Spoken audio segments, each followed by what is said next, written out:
पूर्व आईपीएस अमिताभ ठाकुर गोरखपुर जाने वाले थे, लेकिन उससे पहले ही सुबह लगभग 7 बजे उनको हाउस अरेस्ट कर लिया गया। हमारे साथ ज़्यादा बात करने के लिए खुद अमिताभ ठाकुर जी हैं। सर, आज गोरखपुर जाने वाले थे, क्या कार्यक्रम था वहाँ पे, और सुबह जब आपको हाउस अरेस्ट किया गया तो क्या कुछ वजह बताई गई? देखिए, मुझे हाउस अरेस्ट किया गया और कहा गया कि आपको लेके गोरखपुर में भारी आक्रोश है, अयोध्या में भारी आक्रोश है। मैंने पूछा, भाई ऐसा कौन सा आक्रोश है, और अगर आक्रोश है तो आप हमारी सुरक्षा व्यवस्था सुनिश्चित कीजिए। योगी जी तो सबसे ज़्यादा अपने आप को परेशान मानते हैं और तमाम लोग कहते हैं उनको इससे खतरा है, उससे खतरा है, IAS से खतरा है, लेकिन वो तो हर जगह घूमते हैं। आप उनके लिए सुरक्षा व्यवस्था सुनिश्चित करते हैं, मेरे लिए भी कीजिए। भाई मुख्यमंत्री हैं, आप उनकी ज़्यादा कीजिए, मेरे लिए कम कीजिए, लेकिन मेरी आप यात्रा कैसे रोक सकते हैं?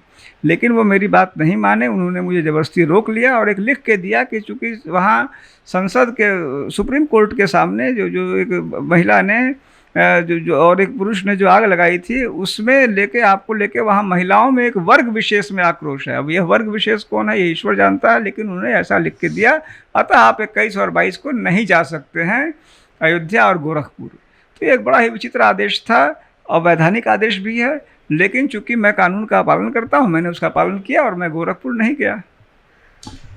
क्या वजह थी गोरखपुर जाने की, और क्या लगता है क्या मुख्यमंत्री आपके चुनाव संबंधित ऐलान से डर गए हैं? मुझे ऐसा है, देखिए अब मैं कहूँ तो ये बड़बोलापन होगा, लेकिन प्रथम दृष्टया तो यही नहीं लगता है कि एक साधारण सा आदमी, मैं और मेरी पत्नी 2 ही लोग हैं, हमारी यही कुल जमा सेना है इस समय। इस एक इतनी छोटी सेना से अगर मुख्यमंत्री जी डरने लग रहे हैं, तो मुझे लगता है कि जो अपने आप को जो शेर दिल और परम शेर और बब्बर शेर कहते हैं, तो इस बात पर उनको विचार करना चाहिए। जब शेर हो तो चूहे की तरह आचरण तो नहीं करना चाहिए। मैं क्या कर लेता, अभी मैं तो सेना मैं बनाना चाह रहा था, मैं अपने कार्यकर्ता, पहला संवाद था मेरा गोरखपुर में, आप अभी से मुझसे डर गए, यह तो बड़ी विचित्र स्थिति है। अच्छा सर, शुरुआत में ही संवाद आप गोरखपुर, जो योगी जी का गढ़ कहा जाता है, वहां जाने पीछे की क्या वजह थी? शुरुआत ही गोरखपुर से क्यों?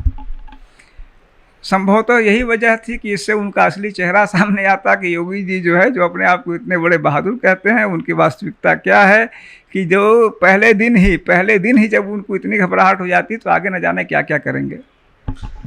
हाल ही में आप सर शिक्षक अभ्यर्थियों से भी मिलने गए थे, SCRT कार्यालय, उनके बीच में आप बैठे, जो पानी की टंकी पर चढ़े थे उनसे भी आपने मुलाकात की, क्या कुछ उनकी समस्याओं का निस्तारण की आपने बात कही है? देखिए, मुझे उनकी बात एक तरह से वाजिब लगी और मुझे यह भी बड़ा कष्ट हुआ। वह भी सरकार का बड़ा ही घिनौना चेहरा है। बच्चियां, महिलाएं टंकी पर चढ़ी हुई हैं, कई दिन से चढ़ी हैं, कई बच्चियां, कई पुरुष कई दिनों से भूख हड़ताल पे हैं, कोई उनका पुरसा हाल नहीं ले रहा है। उनमें उनकी जीवन मौत से सरकार का कोई वास्ता नहीं है। वह उनको बिल्कुल अपने हाल पे छोड़ बैठे हैं। भाई उनकी क्या समस्या है, क्या उनके इश्यूज़ हैं, क्या सही है, क्या गलत है, आपका मंत्री जा सकता है, आपका कोई प्रमुख सचिव जा सकता है, आखिर ये सारा सरकारी कुनबा क्यों बना हुआ है? क्या आप 300-400 लोग इस तरह बैठे हुए हैं और आप उनकी तरफ ध्यान नहीं दे रहे हैं? क्या आप एक तानाशाही सरकार हैं? क्या आप नॉर्थ कोरिया हैं?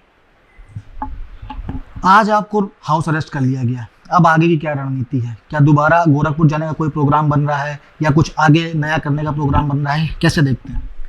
निश्चित रूप से मैं गोरखपुर जाऊंगा, क्योंकि जब मैंने निर्णय लिया है कि मैं वहाँ से चुनाव लड़ूंगा तो मुझे वहाँ जाना पड़ेगा।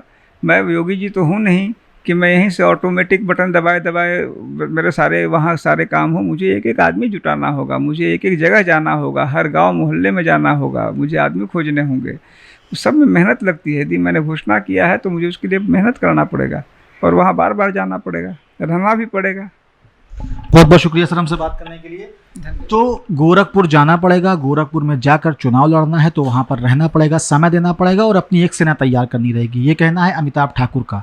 बहरहाल आज ये गोरखपुर जाने वाले थे, लेकिन उससे पहले इनको हाउस अरेस्ट कर लिया गया। अब देखने वाली बात ये होगी कि आखिर कब ये वापस गोरखपुर जाने का ऐलान करते हैं और आखिर वहाँ जाने के बाद क्या कुछ गतिविधियाँ करते हैं। वीडियो जर्नलिस्ट बाबूलाल के साथ अभिषेक पांडे, भारत खबर, लखनऊ।